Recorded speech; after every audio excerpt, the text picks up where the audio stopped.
Welcome to the Color of Food promotion for winter 2002. We're promoting recipes that are low in total and saturated fats as well as cholesterol.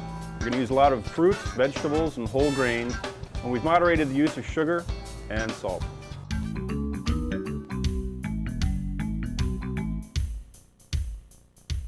To prepare our batter, we're going to mix together all-purpose flour and sugar. We'll add our baking powder, cinnamon, ginger, and allspice. Give those a quick stir. In another bowl, we're going to mix together the egg,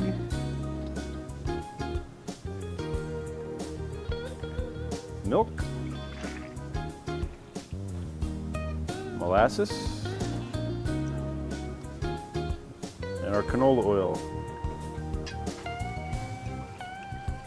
And then pour the wet ingredients into the dry ingredients and blend together. Don't worry about a few lumps, and don't overmix the batter because that'll toughen the pancakes.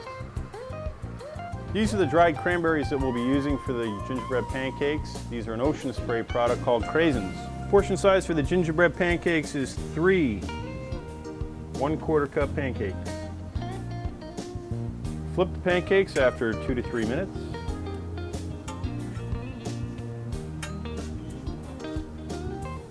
And cook for an additional 2 to 3 minutes. Plate the pancakes, and the garnishes are light apple pie filling. If you don't have a light apple pie filling, you can use regular apple pie filling, but just rinse all of the heavy syrup off. Garnish the pancakes with the apples, and then top with some of your dried cranberries. These can be served with a fruit-flavored syrup or traditional maple syrup. Enjoy.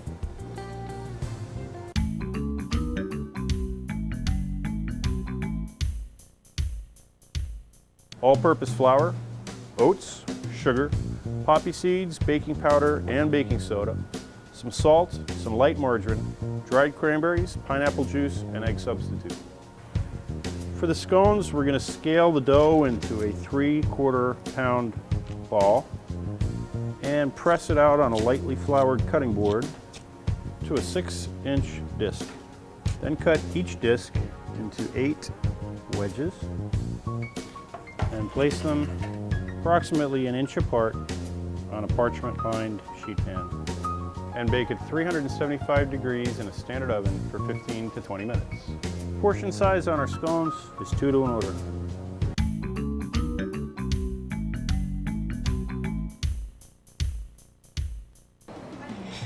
The ingredients that we're going to use for the bagels are all-purpose flour, dry active yeast, warm water. It's important that the water is about 105 degrees to dissolve the yeast, sugar, and salt. Very simple. We've made our bagel dough, and we scaled it into 2.5 ounce dough balls. Now we're going to take the dough ball and make the bagel. Very simple process. Just take the ball, punch your thumb through the center to make a hole, and then stretch it out. The 2.5 ounce bagel is about a medium-sized bagel. It's perfectly all right to make a larger bagel up to 3.5, even 4 ounces if you want to. You want a good 1.5 inch hole because we're going to proof these. Put it on a parchment-lined sheet pan and let your bagels proof. After the bagels have proofed, we're going to boil them. You'll need 1 teaspoon of salt per 1 teaspoon of sugar per gallon of water. Bring the water to a boil and drop in your bagels. Now these are going to just about double in size as they boil, so leave yourself room. We're going to boil those for about 2 minutes on each side, and we'll turn them halfway in between. After the bagels have boiled, put them on a cooling rack, and while the tops are still wet, you can sprinkle with sesame seeds or poppy seeds.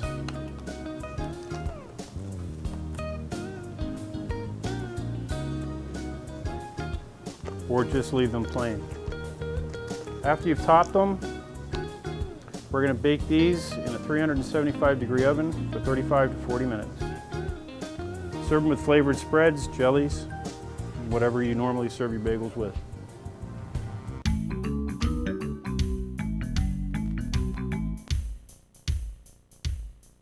Our low-fat cinnamon peach muffins are using General Mills Gold Medal, low-fat Sweet Rewards variety muffin mix.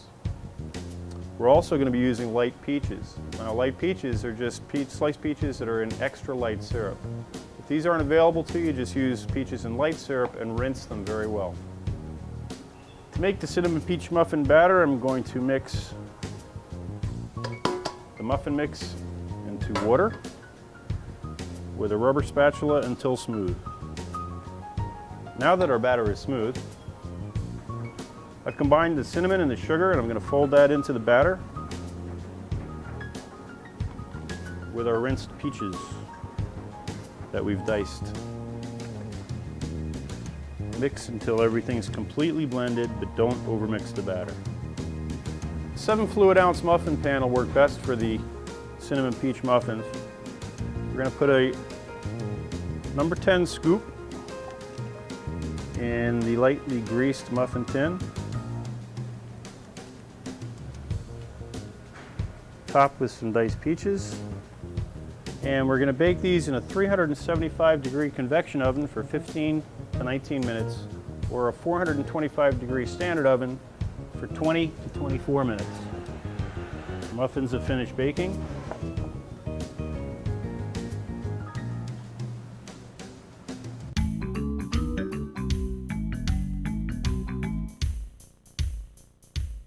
The ingredients for the fresh tomato and dill soup are coarse chopped tomatoes.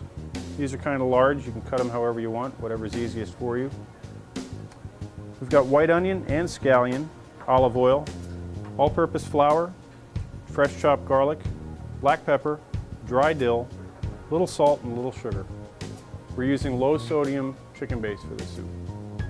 Okay, we're going to add the oil to a hot pan and add the onions and the scallions. And we'll saute these until they're tender without color. About 2 to 3 minutes. I'm going to add the flour and the garlic and stir this together for about a minute to cook the flour out. Just stir in the cold broth, and we're going to bring this to a boil. Once the broth and onions have come to a boil and thickened slightly, we're going to stir in the tomatoes. Add the dill, the pepper, sugar, and salt. We'll bring this to a boil one more time, turn it down to a simmer, and cook for 30 to 40 minutes. After the soup is finished cooking, we've pureed it. We've left a little texture in it. We're going to garnish with some fresh-made Parmesan croutons and a sprig of dill or some chopped dill, and you can serve that with low-fat sour cream or no-fat yogurt.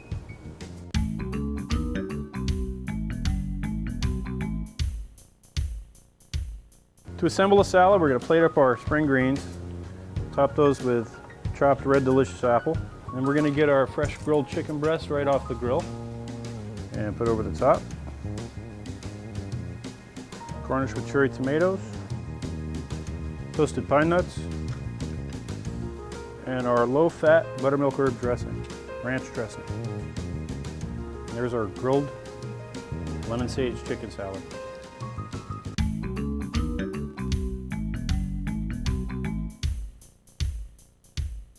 With the rest of the meats, it has to be trimmed completely clean of all visible fat. Just using a knife, carefully peel or scrape any of the visible fat. This is the flank steak for the grilled flank steak burrito that we've cured in a dry rub for about 4 hours. And now we're going to grill it. We're going to place the steak right on the grill.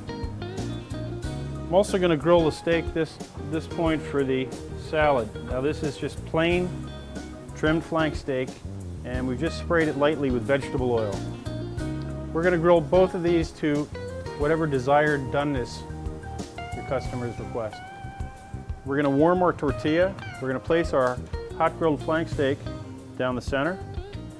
We'll top that with kidney beans, shredded romaine lettuce, chopped scallions, chopped fresh tomato, sour cream, some salsa,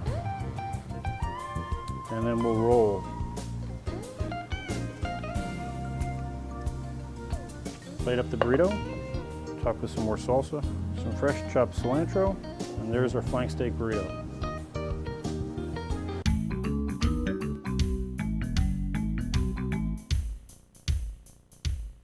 To assemble the salad, I'm going to make a ring of shredded Napa cabbage and fill the center with cooked, chilled wild rice. We're going to arrange pepper strips, red pepper strips, cucumber slices, and cherry tomatoes, and blanched fresh asparagus over the cabbage. We're going to top the rice with our sliced flank steak, arrange alfalfa sprouts, top the beef with some sliced red onion, and pour the dressing over. And that's our grilled flank steak salad with sweet and sour sesame dressing.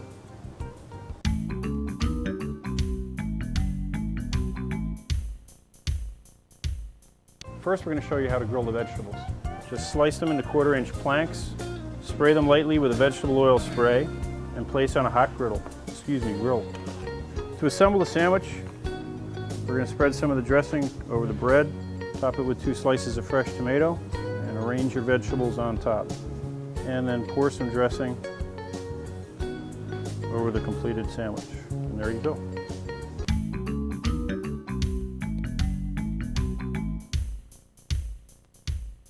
Two of the ingredients might require some special attention. First, it calls for low salt or no salt added diced tomatoes. If these are unavailable to you or you can't find them, just use regular diced tomatoes and juice and rinse them under cold running water. The other ingredient is chipotle peppers. Come in several forms. This is chipotle in adobo. These are dried chipotle peppers. And this is a miner's product, a chipotle base, a concentrated chipotle base. Chipotles, by the way, are simply smoked jalapeno peppers. If you're going to use the dry, they need to be reconstituted in water. The recipe is written for the dried peppers. So just reconstitute the amount of peppers in the recipe and the amount of water described. If you're using the chipotle, use about 2 tablespoons of chipotle in adobo for each pepper that's called for, and just add that to the water that's required. And just reconstitute the amount of chipotle base in the water as directed by the instructions on the back of the package. Now, all of the chicken, as with all of the meats in this promotion, will need to be trimmed so that all of the visible fat is removed. So with a good sharp knife, just trim off any visible surface exterior fat. I'm going to add the oil to a preheated pan. You can see how little oil we're using, keeping with the theme of the promotion. And we're going to brown the chicken. It's very important to get the chicken nice and brown, because a lot of the flavor is going to come from that. Remove the chicken from the pan, and we're going to bake our chicken at about 325 degrees till it reaches an internal temperature of 165. And I'm going to add my onions.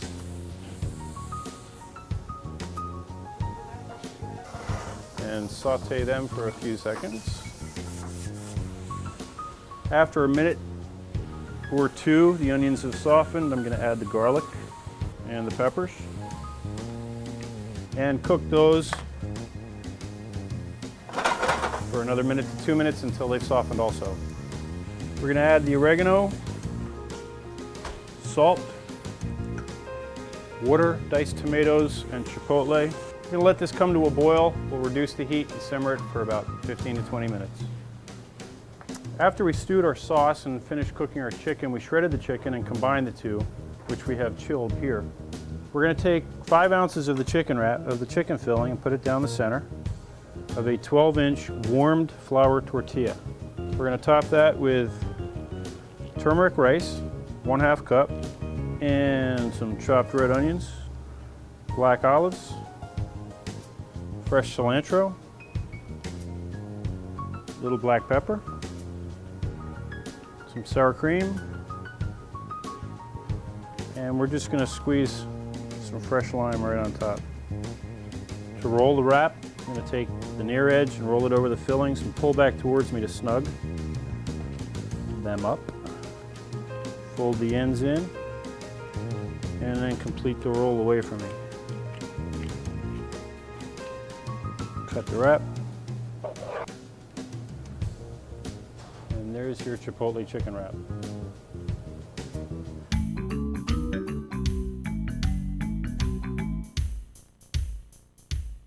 The roasted vegetable quesadilla is made from yellow squash that we've cut in half and roasted and then diced. Same thing with red peppers and some onions. And we've roasted some kernel corn. To that, we'll add some fresh chopped tomatoes. And this is a low-fat Monterey Jack cheese. If you can't find low-fat Monterey Jack cheese, you can substitute with low-fat mozzarella or any other low-fat cheese, it'll be fine.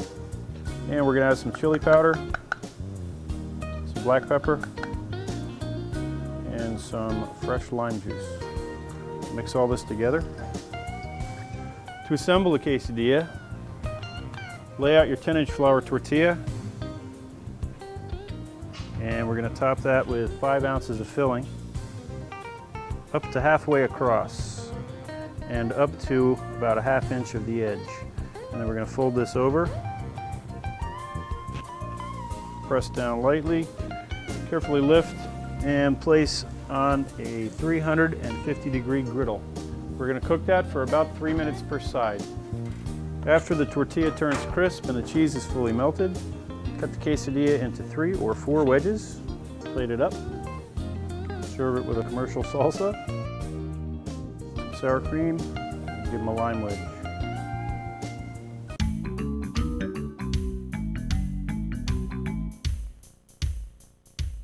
I'm going to brush the mushrooms with some of the dressing and place them top side down on our grill. We're going to brush the bottom side of the mushrooms with some more of the dressing.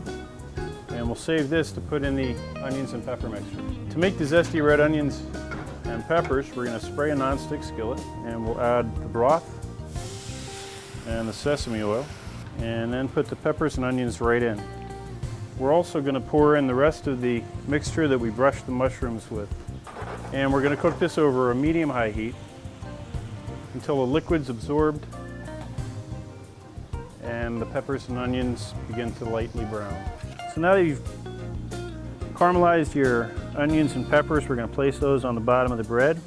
Got 3 ounces there, and then I'm going to top that with 3 ounces of our sliced grilled portobellos. And I'm just going to lay across 2 half slices provolone cheese. And I'm going to give this a quick zap in the broiler. Cheese is just melted after about 15 seconds. Plate that up, top it. There's our portobello sandwich with zesty red onions and peppers.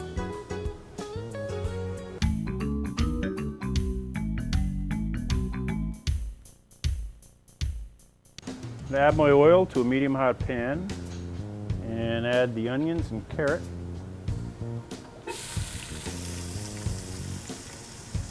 And I'm going to cook these for 2 to 3 minutes until the vegetables soften. Add the flour and stir it in to distribute it. We'll need to cook this about another minute or so. After the flour is cooked out, we're going to add the chicken, the broth, and all of the seasonings, the bay leaf and salt, basil, oregano, sage, and the black pepper. We'll stir it to a boil and simmer it for 15 to 20 minutes. Okay, after the chicken stew is simmered, turn up the heat to a little bit of a boil and add the skim milk and the squashes. We're going to bring this to a boil again and then reduce the heat and simmer for an additional 15 to 20 minutes. We're going to cook the dumplings on the side because they're so light. I'm using a number 40 scoop here and just dropping them into boiling water. We'll let them cook for about 3 to 5 minutes and then keep them warm until service. And to serve the chicken stew, place it in your appropriate serving container. Top it with 2 dumplings and serve.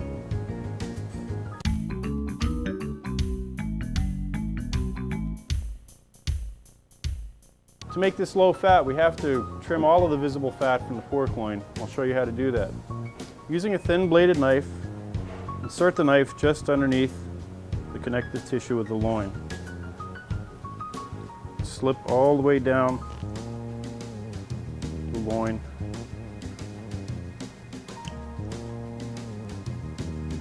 Pull the knife up against the connective tissue so that you don't cut off too much of the meat.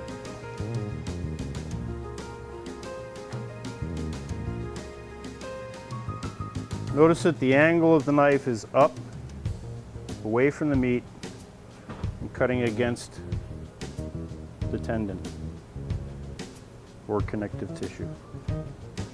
This is a quick and easy to make apple chutney filling that we've made with red delicious apples and prunes. We're going to use 2 cups of filling to 1 4-pound pork loin. There are several ways to stuff a pork loin. This is one that's relatively easy. You'll see that one side of the loin has a good smooth side. The other side might be dimpled or more coarsely textured. We're going to use the smoother side as our hinge side. What I'm going to do is split the loin by taking a large knife, keeping it an inch above the cutting board, cutting all the way through the loin up to just about a ½ inch of this edge. Now we'll take the apple filling and place it down the center of the loin and then fold the top over.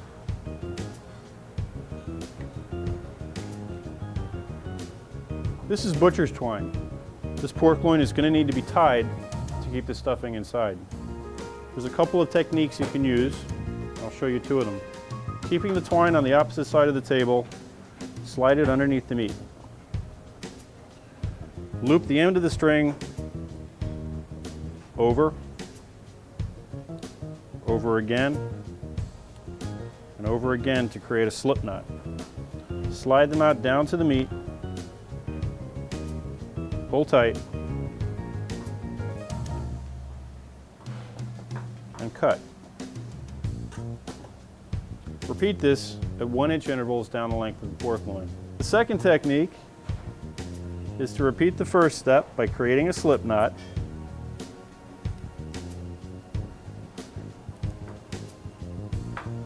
Sliding it down onto the meat and pulling tight. Trim the end. Now what I'm going to do is make a loop in the string and slide the loop around the meat, and then just repeat that the whole way down the meat at approximately 1-inch intervals. When you get to the end, tie it off. There's your stuffed pork loin ready for roasting. Season each pork loin with a ½ teaspoon of thyme, 1/8 of a teaspoon of rosemary, and a ½ teaspoon of salt. Then we're going to place it in a 325-degree oven for 1½ hours, or to an internal temperature of 155 degrees. After the first 15 minutes, and about every 15 to 20 minutes after that, we'll want to baste the pork loin with apple juice. Once our pork loin is roasted to 155 degrees, we're going to let it rest for about 15 minutes, and then we're ready to slice it. So we're going to remove the string and slice and serve with a little bit of the pan juices.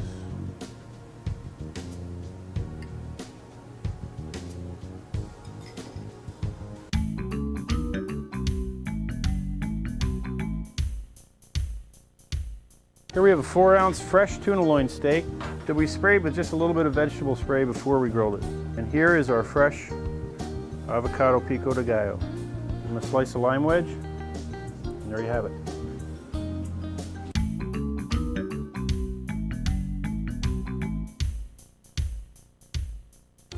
I'm going to spread out some mushrooms that we sprayed with some light vegetable oil, some broccoli florets, red bell pepper strips, onions, and par-cooked or partially cooked Idaho potatoes. Spread them out evenly. Then we're going to distribute some low-fat cheddar cheese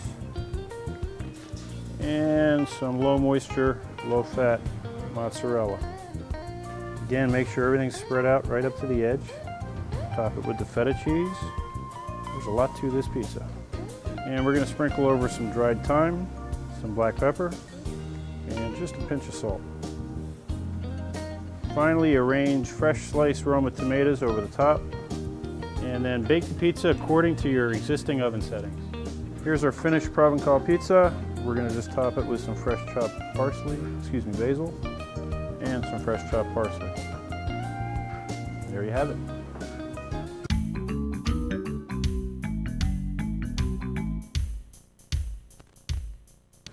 Turkey and vegetable calzone is a low-fat calzone that's loaded with fresh mushrooms, onions, red peppers, yellow peppers, diced turkey, and seasonings. Make the calzone. We've stretched a 5-ounce dough ball to an 8-inch diameter, and we're going to put 6 ounces of filling on one side. This is everything mixed together. I'm going to fold the top dough over, just crimp the edge a little bit, and then we'll roll it. Pulling both pieces together nice and tight and using the fingers to pinch it together. Pinch the ends under. We're going to brush it with skim milk. We'll cut 2 small slits on the top and bake this according to your existing oven settings for calzones. And here's our finished turkey calzone.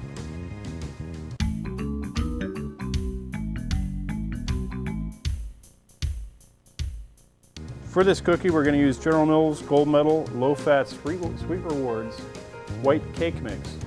To make the cookie, we're going to combine applesauce, unsweetened applesauce, brown sugar, vanilla, and water in a mixing bowl. I'm just going to blend these together until all the lumps are out of the sugar. The recipe in the promotion gives you instructions for using a mechanical mixer, so you won't have to mix these by hand. To this, we're going to add the total amount of white cake mix, and we'll mix this until it's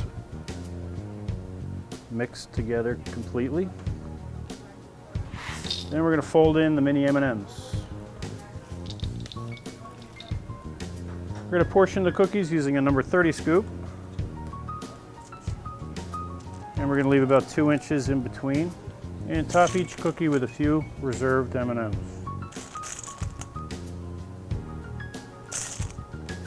And we'll bake in a convection oven at 325 degrees for 10 to 13 minutes, or a standard oven at 375 degrees for 12 to 15 minutes. You can see why I recommended you keep 2 inches between the cookies. You can see I didn't have enough room between these and they kind of ran together. Let your cookies warm or chill just till you can get them off the parchment, and you can either serve them right away or hold them for a few hours. You don't want to hold these too long though, because it is a low-fat cookie. It doesn't have a real high moisture content, and they will tend to dry faster than other cookies.